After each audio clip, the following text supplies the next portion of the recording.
moi je crois que le manque d'information est surtout la cause principale des grossesses précoces parce que les parents en Afrique ont tendance à faire le problème de sexualité en tabou. Ils n'en parlent pas avec les enfants. Dans beaucoup de familles, déjà, l'honneur de la famille dépend de la virginité des enfants, des filles qui se trouvent dans la maison.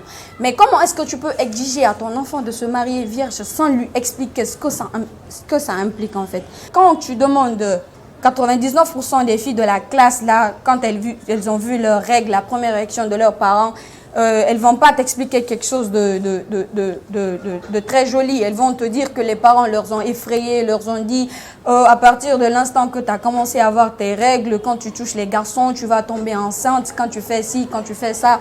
Mais les parents oublient qu'arrivé à un certain âge, nous les filles, on le sait tous, on a tendance à avoir des envies. L'envie, par exemple, d'être aimé, de se sentir aimé, d'avoir quelqu'un avec qui parler tout le temps, d'avoir quelqu'un avec qui marcher. Donc, je trouve que le problème de communication, c'est vraiment la base de cette grossesse précoce parce que les parents ne font pas asseoir les enfants. Déjà qu'eux, ils n'ont pas eu la chance d'avoir des parents à eux qui leur ont fait asseoir, qui leur ont expliqué du moment où tu as des règles, c'est ce que tu dois faire, c'est ce que tu ne dois pas faire avec les garçons et tout.